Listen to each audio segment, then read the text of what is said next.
수 있도록 되어 있다. 그런데 이렇게 착오가 있다 해서 무조건 취소할 수 있는 것은 아니었습니다. 분명히 조문에서는 착오가 있었다 하더라도 취소를 하려면 두 가지 요건을 갖췄어야 돼요. 중요 부분의 착오여야 되고요. 착오자에게 뭐가 없어야 되고 중대한 과실이 없었어야 돼요. 중요 부분의 착오에 해당이 돼야 되고 착오자에게 뭐가 없어야 되고 중대한 과실. 특히 중대한 자를 잊지 마세요. 그냥 과실이 아니라 중대한입니다. 간혹 가다가 중대한 자를 쏙 빼고 출제하는 경우가 있습니다. 조심하셔야 됩니다. 반드시 여기 들어가 있어야 돼요. 중대한 과실이 없을 것. 그런데 조문을 아무리 살펴봐도 중요 부분의 기준과 중대한 과실의 기준이 없어요. 따라서 우리 대법원이 당사자 간에 착오에 의한 의사표시를 둘러싸고 다툼이 생겼고 소송이 제기되었을 때 우리 대법원은 그 분쟁을 해결해 주기 위해서 착오자에게 중요 부분의 착오가 있는지 없는지, 즉 그 착오가 중요 부분에 해당하는지 해당하지 않는지, 두 번째 중요 부분의 착오에 해당이 된다면 착오한 사람한테 중대한 과실이 있는지 없는지 이걸 판단해 줘야 돼요. 결국 중요 부분의 착오와 중대한 과실에 대해서는 우리 대법원의 태도를 몇 가지를 좀 기억을 해 주셔야 됩니다. 그래서 52페이지를 가면 3번 착오에 의한 의사표시가 성립됐을 효과 양가로 1, 양가로 2 굵직굵직한 거. 그 다음에 4번 착오에 의한 의사표시를 취소하기 위한 요건 2개 중요 부분에 착오가 있을 것, 중대한 과실이 없을 것과 관련한데요.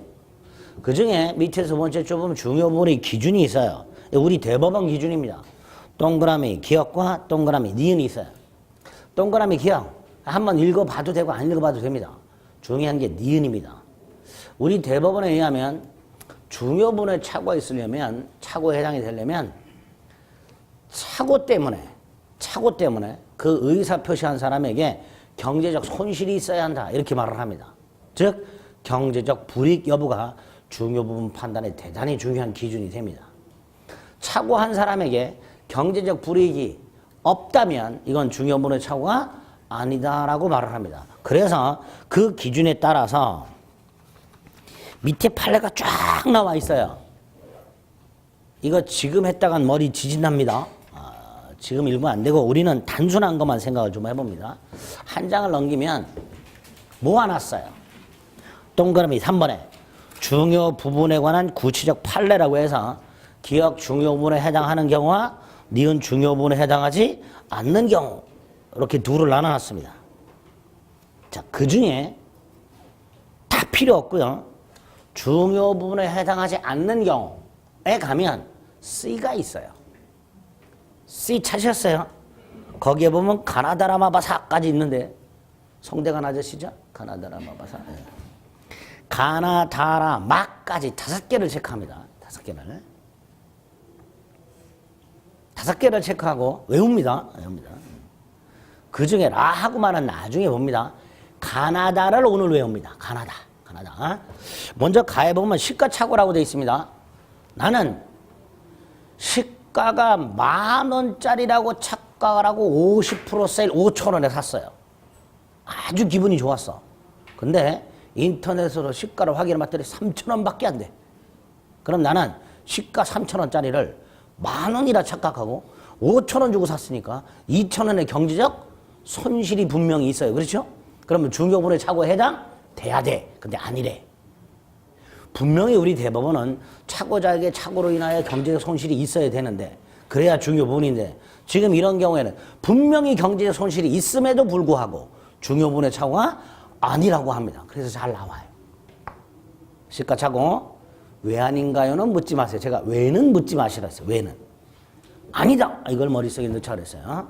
그 다음에 면적착오 지분부족 100평짜리 땅을 100평 값을 주고 샀는데 측량을 해봤더니 70평밖에 안 되더라.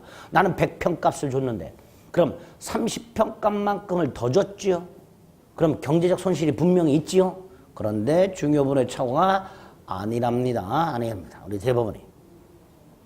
세 번째, 갑 을이 매매를 했고요. 을은 갑소유 땅으로 알고 갑과 매매했는데 나중에 봤더니 병소유 땅이더라. 이렇게 소유자를 차고 이것도 중요분의 차고가 아니다라고 합니다. 요 세 가지가 우리 시험에서 중요분인지 아닌지 고르시오 했을 때 가장 자주 등장했던 내용들입니다. 요 세 가지는 기본 강의 시간에 머릿속에 좀 넣어두셔야 돼요. 중요분은 딱 오늘 그것만 확인합니다. 라 하고만은 잊지 마세요. 읽었다가 머리 지진납니다. 이것도 하긴 해야 되는데 지금은 안 합니다. 자, 두 번째가 중요분의 차고에 해당된다 하더라도 뭐가 없어야 된다? 중대한 과실. 이 중대한 과실도 기준이 없고요. 우리 대법원이 중대한 과실을 현저한 부주의라 합니다. 기준이 현저한 부주의예요. 오른쪽 55페이지 맨 위에 보면 중대한 과실의 의미라고 해서 일반적으로 요구되는 주의를 현저하게 결여한 것, 이게 현저한 부주의입니다. 그런데 중대한도 애매하고 현저한도 애매해요. 그렇죠? 결국 여기도 중대한 과실이 있는지 없는지를 구별할 수 있어야 돼요, 여러분들이. 그래서 동그라미 2에 보면 중대한 과실이 없다, 중대한 과실이 없다면 취소할 수 있다고요. 밑에 중대한 과실이 있다 그러면 취소할 수 없다예요. 여기도 하나만 중대한 과실이 있어.